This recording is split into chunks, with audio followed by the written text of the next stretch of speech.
చైతన్య రథం ప్రేక్షకులకు స్వాగతం, నమస్కారం. క్వార్జ్ అక్రమ తవ్వకాల్లో కాకాని గోవర్ధన్ రెడ్డిని ఎట్టకేలకు పోలీసులు అరెస్ట్ చేశారు. పోలీసులు అరెస్ట్ చేయగానే అనిల్ కుమార్ యాదవ్, జగన్మోహన్ రెడ్డి, సజ్జల రామకృష్ణారెడ్డి తదితర వైసీపీ నాయకులంతా గొల్లుమని ఏడుస్తున్నారు. వేల కోట్ల రూపాయలు దోచుకున్న కాకాని గోవర్ధన్ రెడ్డిని అరెస్ట్ చేస్తే వీళ్ళకు వచ్చిన నొప్పి ఏంటో అర్థం కాల. ఇప్పటికే లేట్ చేశారంటూ ప్రజలేమో పక్క ప్రభుత్వం మీద దుమ్మెత్తిపోస్తున్నారు. అరెస్ట్ చేసినాక వీళ్ళ ఏడుపులు. దోచుకోకపోతే 2 నెలలు పారిపోవాల్సిన అవసరం వచ్చింది గోవర్ధన్ రెడ్డికి. ఎందుకు దాక్కుని తిరిగాడు? కాకాని గోవర్ధన్ రెడ్డి ఏంటి, అరెస్ట్ వెనక ఉన్న నేపథ్యం ఏంటో అడిగి తెలుసుకునే ప్రయత్నం చేద్దాం. మనతో పాటు సీనియర్ జర్నలిస్ట్ దుర్గా కుమార్ గారు ఉన్నారు. వారిని అడిగి మరిన్ని విశేషాలు తెలుసుకుందాం. సార్ నమస్తే. నమస్కారం బ్రహ్మ గారు, మన చైతన్య రథం వీక్షకులకు. కాకాని గోవర్ధన్ రెడ్డి అరెస్టు, వేల కోట్ల రూపాయల క్వార్జ్ దోసుకున్న తీరు, వైఎస్ఆర్ కాంగ్రెస్ పార్టీ నాయకులు ప్రెస్ మీట్లు పెట్టి ఏడుస్తున్న తీరు, దీన్ని ఎట్లా విశ్లేషిస్తారు? ఇది ఎట్లా ఉందంటే, మేము దాచుకుంటాము, మీరు మాత్రం మమ్మల్ని మా వాళ్ళ మీద కేసు బుక్ చేయకూడదు, ఎందుకంటే మా టైంలో మేము కూడా బుక్ చేయలేదు కాబట్టి ఇప్పుడు కూడా బుక్ చేయొద్దు అనే దృక్పథంతో వ్యవహరిస్తున్నారు. ఇది ఎంతవరకు కరెక్ట్ అనేది వాళ్ళు ఆలోచించుకోవాల్సిన అంశం. ఈ దోపిడీ అనేది మామూలుగా 1,00,00,000 టన్నుల క్వార్జ్ దోపిడీ జరిగిందని చెప్తున్నారు. ఇది మామూలుగా మీరు అన్నట్టు కొన్ని వేల కోట్ల రూపాయల ఆర్థిక సంబంధమైన అంశం. మైనింగ్ శాఖ కూడా ధృవీకరించింది. ఇంకా కావాలంటే కూడా వాళ్ళకి కావాల్సిన ఈ సెటిలైట్ చిత్రాల ద్వారా కూడా ఎస్టిమేషన్ వేయొచ్చు ఇవాళ వీళ్ళు అనధికారికంగా ఎంత చేశారని.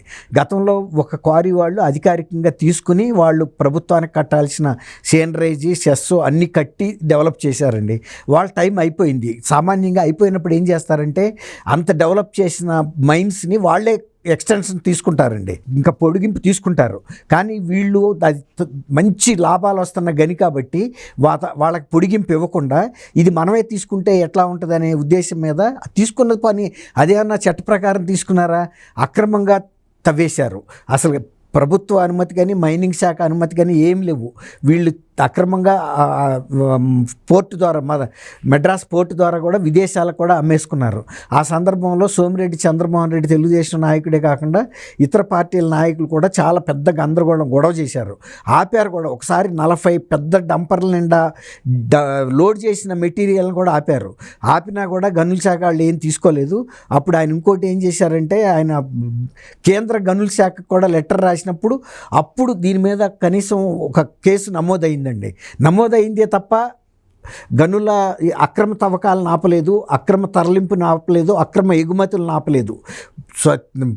నిర్ద్వందంగా జరిగినాయి, నిరాటంకంగా జరిగినాయి.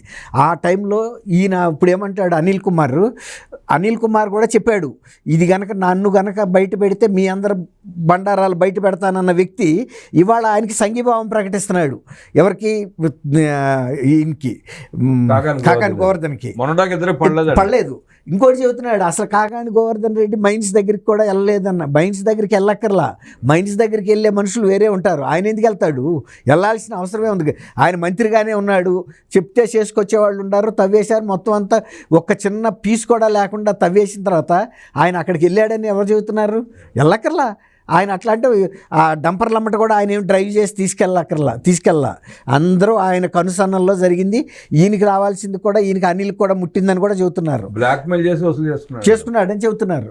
కాబట్టి ఇవాళ ఈయన విషయం కూడా బయటకు వస్తామని ముందుగానే ఏం చెప్పాడు, ఒకవేళ నా పేరు బయటకు తీస్తే ఇందులో అసలు దొంగలు ఎవరో కూడా చెబుతా అన్నాడు. ఈయన కొసరు దొంగ ఈయన ఉన్నాడు. కాబట్టి వీళ్ళందరూ కలిసి చేసిందే తప్ప ఇందులో సజ్జల రామకృష్ణారెడ్డి, మీరు అడిగారు వీళ్ళందరికీ వచ్చిన కడుపులో నొప్పి ఏంటని. సజ్జల రామకృష్ణారెడ్డి మద్దతుతోనే వీళ్ళు ఈ అక్రమ మైనింగ్ చేశారని చెబుతున్నారు. ఇప్పుడు సజ్జల రామకృష్ణారెడ్డి సొంతంగానే చేయగలుగుతాడా? ప్యాలెస్ అధినేత ఆశీర్వాదం లేకుండా ఆయనకి తెలీదా? ఎక్కడ చీమ చిట్టుకుమన్నా, ఎక్కడ ₹1 ఆర్థిక లావాదేవీలు జరిగినా, అక్రమాలు జరిగినా, మైనింగ్లు జరిగినా జగన్మోహన్ రెడ్డి గారికి ఇన్ఫర్మేషన్ ఉంటుంది. గతంలో మీరు గమనించండి, 1-2 సందర్భాల్లో ఎమ్మెల్యేలను పిలిపించి వాళ్ళకి కప్పం కట్టని వ్యక్తుల్ని కొట్టాడు ప్యాలెస్లో అని కూడా వచ్చింది. ఎందుకు కప్పం ఎంత రావాలో అంత రావాలి, ఏదో తులవం ఫలమో పంపిస్తే పుచ్చుకునే రకం కాదు. లెక్కే ఎన్ని వాళ్ళకి ఒకటేంటంటే డిపార్ట్మెంటల్ ద్వారా ఎన్ని క్యూబిక్ మీటర్ల గ్రావెల్ తోలుకున్నాడు, ఎంత క్వాడ్జ్ తోలుకున్నాడు, ఎంత గ్రానైట్ తోలుకున్నాడు, ఎంత మెటల్ తోలారు, ఏదైనా ఒక లెక్క వెళ్తుంది. లెక్క వెళ్తే కుడి ఎడంగా మీ మార్జిన్ మీరు ఉంచుకుని ఇవ్వమనే తత్వం అయింది. అంతేగాని మీరేమో కొన్ని లక్షల కోట్లకి తవ్వేసుకుని ఏదో వందల క్యూబిక్ మీటర్ల డబ్బులు తీసుకొచ్చి ఇవ్వబోతే ప్రతి స్కామ్లలో 70% జగన్ రెడ్డి, 30% స్థానిక ఎమ్మెల్యే, మంత్రిదనండి. అవును, అంతే తప్ప ఏదో 10% తీసుకొచ్చి ఇది పుచ్చుకుని తృప్తి పడమంటే తృప్తి పడే అంత వ్యక్తి కాదు. ఆయనకి రెండు ఏంటంటే పార్టీ తరపున ఒక ఇన్ఫర్మేషన్ ఛానల్ ఉంది, వీళ్ళు ఉన్నారు కదండి, వాళ్ళు పెట్టాడు కదా వాలంటీర్స్ కూడా వాళ్ళు ఈ పని కూడా చేస్తున్నారు. ఇట్లా ఎవరు ఎమ్మెల్యేలు ఎక్కడెక్కడ అక్రమ మైనింగ్, శాండ్ ఎక్కడ చేస్తున్నారు, మట్టి ఎక్కడ చేస్తున్నారు, తర్వాత ఏమన్నా మెటల్స్ మైన్స్ అన్నీ కూడా వాళ్ళకి లెక్క ఉంది. ఎవడు ఏ రోజు ఎంత దోచుకున్నాడు, ఎన్ని టిప్పర్లు వెళ్తున్నాయి అన్నీ చెబుతున్నారు. చెప్పినప్పుడు ఒక దానికి తోడు రామకృష్ణారెడ్డి లాంటి సలహాదారు ఉన్నాడు లెక్కలు రాయటానికి, నిరంజన్ రెడ్డి ఉన్నాడు. వీళ్ళందరూ కూడా ఇప్పుడు లిక్కర్తో పాటు ఈ వీటిని కూడా మేనేజ్ చేశారు. ప్రతిదీ డిపార్ట్మెంట్లు ఏ శాఖ ఆ శాఖ మేనేజ్ చేశారు. ఇప్పుడు అనిల్ కుమార్ ఏంటంటే తను చేసిన తప్పు ఎక్కడ బయటపడుతుందో, తన మీద కేసు ఎక్కడ బుక్ అవుతుందో అని భయపడుతున్నాడు. కాకాని గోవర్ధన్ రెడ్డి మీరు అన్నట్టు అసలు ఆయన మంత్రిగా చేసిన ఆయన ఇవాళ ఆయన తప్పే లేకపోతే పారిపోవాల్సిన అవసరం ఉంది. రెండోది పోలీసులను బట్టలు ఎవడో తీసుకొడతానని చెప్పిన మనిషి ఆయన బట్టలు ఎవడో తీసి మాసేజ్ చేయించుకున్న టైంలోనే దొరికాడు. దురదృష్టం పోలీసులకి. ఇప్పుడు పోలీసులు అట్లాగే పట్టుకొచ్చి బయటికి ఇంకా చూడలేక బట్టలు వేయించారు. అసలు అదే కనుక పోలీసులు కూడా మాకేంటి అతను బట్టలు లేకపోతే మాకేం వచ్చిన నష్టం ఏముందని కనుక తీసుకెళ్తే ఆయన పరువు ఇంకా పోయేది. అంతే కదండి. ఇప్పుడు కనీసం సంస్కారం కలిగిన వ్యక్తులు కాబట్టి కనీసం ఆ బట్టలన్నీ వేయించి మళ్ళీ పబ్లిక్లో చూపించారు మీడియాకి. కాబట్టి ఇవాళ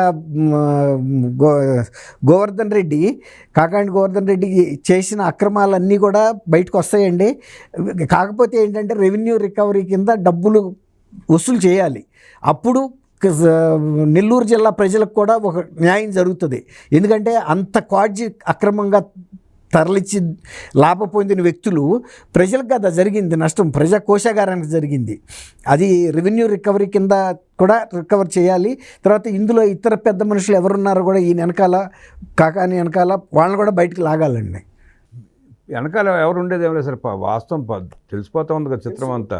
అనిల్ కుమార్ యాదవ్కి వాటాలు ఉన్నాయి, స్థానిక ఎమ్మెల్యేలకి వాటాలు ఉన్నాయి, లోకల్గా సజ్జల రామకృష్ణారెడ్డి, వైఎస్ జగన్మోహన్ రెడ్డికి వాటాలు ఉన్నాయి. ఇవన్నీ బయటికి రావాలి, ఆయన బయట పెట్టాలి.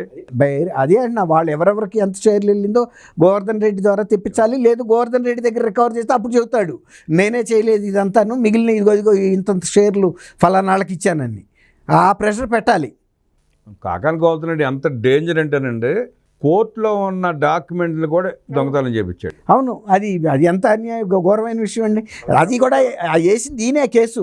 ఎవరు? సోమిరెడ్డి చంద్రశేఖర్, ఆయనే. ప్రపంచంలో ఎంత అసలు అది. అవును, కోర్టులో అసలు కోర్టులో ఏం డబ్బులు ఉంటాయని వెళ్తారండి, దొంగలు వచ్చి ఎత్తుకెళ్ళారంట. తర్వాత కోర్టులో కూడా సిబ్బంది సహకరించకపోతే ఆ పర్టికులర్ భూమికి సంబంధించిన భూ ఆక్రమణకు సంబంధించిన ఫైల్ అది, వాటి పత్రాలు దొంగతనం చేయించి ఆ ఫైల్సే మాయమైంది, అయ్యిపోయింది. దాని మీద కూడా విచారణ చేపట్టాలి. అవును, చేయించాలండి. వీళ్ళ అక్రమాలని, వీళ్ళ దోపిడీని తలుచుకుంటా ఉంటే అసలు ఎట్లా మాట్లాడాలో, ఏం మాట్లాడాలో రోజు మాట్లాడి మనకే విసుగు వస్తూ ఉంటే, అంటే అంతేలేండి, వాళ్ళు దోచేసుకున్నారు.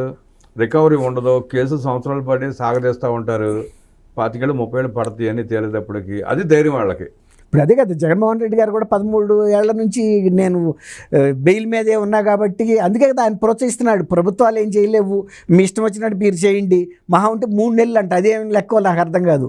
3 నెలల తర్వాత మీరు బయటకు వచ్చేస్తారు, మళ్ళీ మన ప్రభుత్వం అధికారంలోకి వస్తుంది, అప్పుడు వీళ్ళందరికీ సినిమా చూపిస్తాను. ఇప్పుడు నువ్వు 151 సీట్లు వచ్చినప్పుడు పెద్ద సినిమా చూపించబట్టికే నిన్ను ఈ సినిమాకి పరిమితం చేశారు. ఇప్పుడు కూడా ఇంకా సినిమా చూపిస్తూ ఉంటే ప్రజలు కూడా ఇంకో సినిమా ఈయన కూడా చూపిస్తారు. అంటే జగన్ రెడ్డి ఉద్దేశం ఏంటంటే, నేను అప్పుడు 1,00,000 కోట్లు దోచుకుంటే నన్ను 16 నెలలు జైలు పెట్టారు, మీరు దోచుకుని 10,000 కోట్లు 20,000 కోట్లు 30,000 కోట్లే కదా, 3 నెలలు లెక్క. అది ఆయన పర్సనల్ తీసుకుంటున్నట్టున్నాడు. ఎన్ని రోజులు ఉన్నా 90 రోజుల తర్వాత బెయిల్ ఇవ్వాలని ఉన్నట్టుంది కదా. ఏ నేరం చేసినా, దొంగతనం చేసినా, చీటింగ్ చేసినా, దోపిడీ చేసినా 90 రోజుల తర్వాత బెయిల్ ఇవ్వాలని చెప్పేది ఉన్నట్టుంది. దాని అవకాశంగా తీసుకుని చీటింగ్ చేయొచ్చు, తెగబడి ఏదైనా చేయండి. దోసుకుందాం, దాచుకుందాం. ఆ దోసుకుందాం అంటే 10% ఖర్చు పెడితే కోట్ల ఖర్చులకు వెళ్ళిపోతాయి, సంవత్సరాల తరపు సాగదీయవచ్చు. దానికి అలవాటు పడిపోయారు. ఈ ప్రజలు తెలుసుకోవాలండి. ఏది ఏమైనా ఈ జగన్మోహన్ రెడ్డి ఆ దండుపేళ్లం బ్యాచ్ గురించి ప్రజలు తెలుసుకొని ప్రజల విఘ్నతతో వ్యవహరించి వాళ్ళని తరిమి కొడితే కానీ రాష్ట్రం బాగుపడదు, మనం బాగుపడవు. అందుకే కదా గోవర్ధన్ రెడ్డి, అనిల్ కుమార్ వీళ్ళందరూ కూడా నెల్లూరు జిల్లా ప్రజలు కూడా మంచి గుణపాఠం చెప్పారు కదా. చెప్పారు, చక్కగా చెప్పారు వాళ్ళకి. అంటూ చక్కగా విశ్లేషించిన దుర్గా కుమార్ గారికి ధన్యవాదాలు తెలియజేస్తూ నమస్కారం. నమస్కారం బ్రహ్మగారు, మన చైతన్య రథం వీక్షకులు.